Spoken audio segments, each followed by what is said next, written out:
मरने से पहले होने वाला अनुभव। आत्मा जब शरीर छोड़ती है तो मनुष्य को पहले ही पता चल जाता है। ऐसे में वह स्वयं ही हथियार डाल देता है, अन्यथा उसने आत्मा को शरीर में बनाए रखने का बहुत प्रयत्न किया होता है और इस चक्कर में बहुत कष्ट झेला होता है। अब उसके सामने उसके सारे जीवन की यात्रा चलचित्र की तरह चल रही होती है। उधर आत्मा शरीर से निकलने की तैयारी कर रही होती है।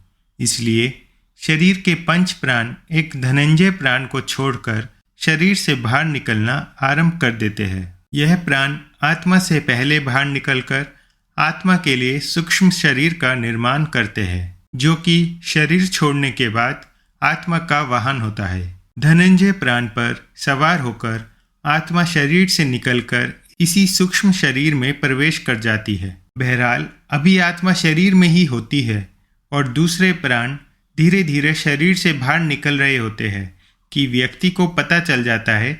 उसे बेचैनी होने लगती है, घबराहट होने लगती है, सारा शरीर फटने लगता है, खून की गति धीमी होने लगती है, सांस उखड़ने लगती है, बाहर के द्वार बंद होने लगते हैं, अर्थात अब चेतना लुप्त होने लगती है और मूर्छा आने लगती है।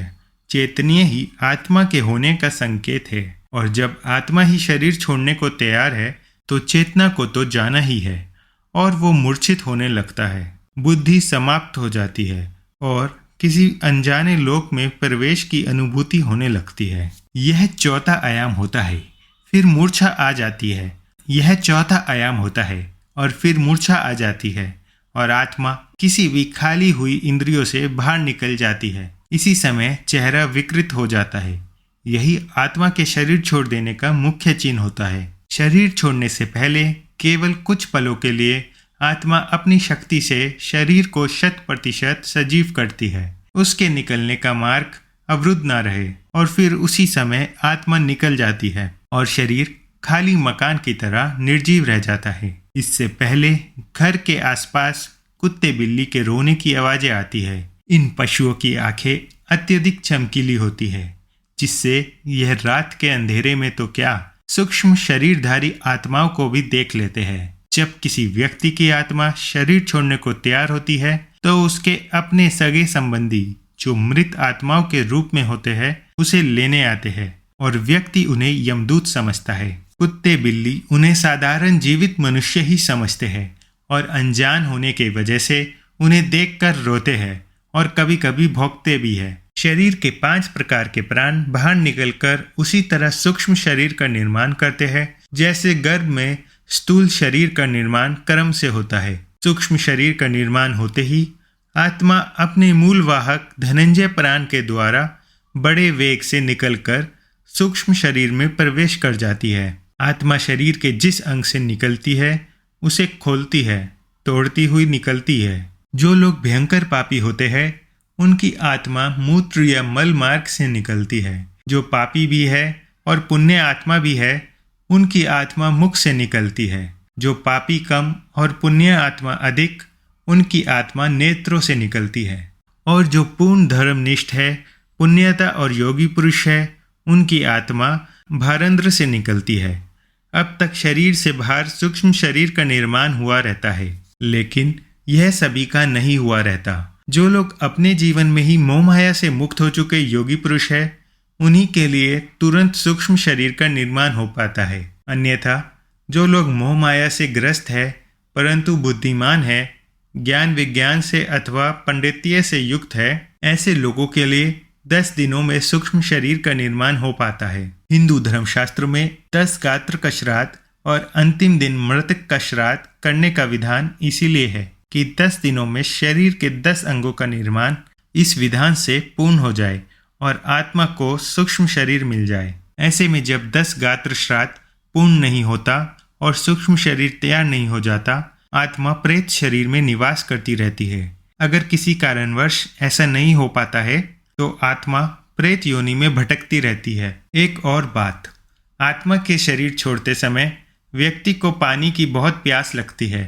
शरीर से प्राण निकलते समय कंठ सूखने लगता है, हृदय सूखता जाता है और इससे नाभि जलने लगती है, लेकिन कंठ अवरुद्ध होने से पानी पिया नहीं जाता। और ऐसी ही स्थिति में आत्मा शरीर छोड़ देती है, प्यास अधूरी रह जाती है। इसलिए अंतिम समय में मुख में गंगा जल डालने का विधान है। इसके बाद आत्मा का अगला पड़ाव होता है शमशान का पीपल। यहाँ आत्मा के लिए यमघंट बांधा होता है जिसमें पानी होता है। यहाँ प्यासी आत्मा यमघंट से पानी पीती है जो उसके लिए अमृत तुल्य होता है। इस पानी से तृप्ति का अनुभव करती है। हिंदू धर्मशास्त्रों में विधान है कि मृतक के लिए यह सब करना होता है ताकि उसकी आत्मा को शांति मिले। अगर किसी कारणवश मृतक का 10 घात का श्राद्ध ना हो सके और उसके लिए पीपल प्रेम घंट भी ना बांधा जा सके तो उसकी आत्मा प्रेत योनि में चली जाएगी और फिर कब वहां से उसकी मुक्ति होगी कहना कठिन होगा। हाँ, कुछ उपाय अवश्य है। पहला तो यह है कि किसी ध्यवासन होने के समय से लेकर 13 दिन तक निरंतर भगवान के नामों का उच्च स्वर में जप अथवा कीर्तन किया जाए और जो संस्कार बताए गए हैं उनका पालन करने से मृतक भूत प्रेत की योनि नरक आदि में जाने से बच जाएगा। लेकिन ये करेगा कौन? यह संस्कारित परिजन, संतान, नातेदार ही कर सकते हैं। अन्यथा आजकल अनेक लोग केवल औपचारिकता निभाकर केवल दिखावा ही अधिक करते हैं। दूसरा उपाय कि मरने वाला व्यक्ति स्वयं भजनंदी हो, भगवान का भक्त हो और यथासंभव हरि स्मरण में रत रहा हो। तीसरा, भगवान के धामों में देह त्यागी हो अथवा दाह संस्कार काशी, वृंदावन या चारों धामों में से किसी में हुआ हो। स्वयं विचार करना चाहिए कि हम दूसरों के भरोसे रहे या अपना हित स्वयं साधे। जीवन बहुत अनमोल है, इसको व्यर्थ मत गवाए। एक एक पल को स्वार्थक करे, हरि नाम का नित्य आश्रय ले। मन के दायरे से बाहर निकलकर सचेत होकर जीवन को जिए, ना कि मन के अधीन होकर। यह मानव शरीर बार बार नहीं मिलता। जीवन का एक एक पल जो जीवन का गुजर रहा है वह फिर वापस नहीं मिलेगा।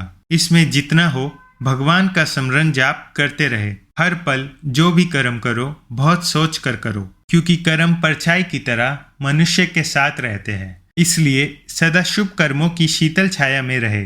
वैसे भी कर्मों की ध्वनि शब्दों की ध्वनि से अधिक ऊंची होती है। अतः सदा कर्म सोच विचार कर करे। जिस प्रकार धनुष में से तीर छूट जाने के बाद वापस नहीं आता, इसी प्रकार जो कर्म आपसे हो गया वह उस पल का कर्म वापस नहीं होता, चाहे अच्छा हो या बुरा। इसलिए इससे पहले कि आत्मा इस शरीर को छोड़ जाए, शरीर में रहते हुए आत्मा को यानी स्वयं को जान ले और जितना अधिक हो सके मन से, वचन से, कर्म से भगवान श्री राम, श्री कृष्ण का ध्यान, चिंतन, जप, कीर्तन करते रहे। निरंतर स्मरण से हम यश पाश से तो बचेंगे ही बचेंगे, साथ ही हमें भगवत धाम भी प्राप्त हो सकेगा, जो कि जीवन का वास्तविक लक्ष्य है। इसलिए अच्छे कर्म करें, भगवान के नाम का जप करें। जाने से पहले कमेंट में हरे कृष्णा, राधे राधे लिखना ना भूलिए। धन्यवाद।